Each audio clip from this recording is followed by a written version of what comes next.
Tout le monde l'appelle Razo, mais il s'appelle Ouedraogo Fournier-Brinda Rasmané. Il est originaire du village de Notatenga, au centre-nord du Burkina Faso, où la sécheresse menace les cultures depuis longtemps, où la population a davantage peur de mourir de faim que de la COVID-19, où l'insécurité perdure depuis trop longtemps. Notatenga, c'est 100 femmes, 100 familles, 1000 habitants.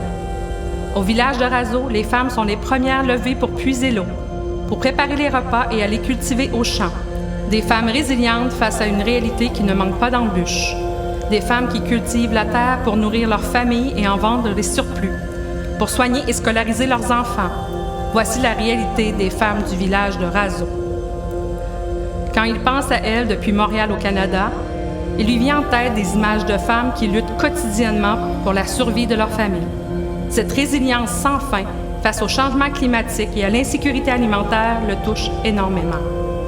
Un sentiment profond d'impuissance l'anime et surtout la conviction qu'il peut faire une réelle différence, même à distance. Quelque chose est en train de changer.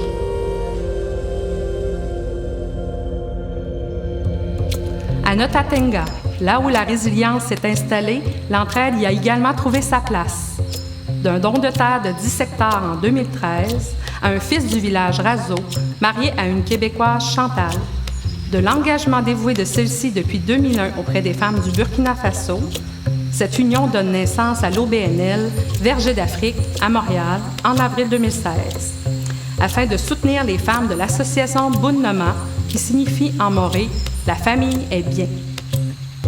Le concept: valoriser les terres arides par la réalisation de vergers et de jardins communautaires, en soutenant les femmes par la transformation et la vente des produits locaux. Depuis 4 ans, des centaines de citoyens ont permis de planter plus de 800 arbres fruitiers et de cultiver plus de 50 jardins communautaires. Ensemble, nous avons le pouvoir de changer l'avenir de ces familles et de redonner la vie aux terres arides pour la survie de toute une population. Les arbres et les jardins sont les poumons de leur environnement. Les fruits, les légumes et les céréales sont à la base de leur alimentation et des revenus des femmes. Nous sommes Verger d'Afrique.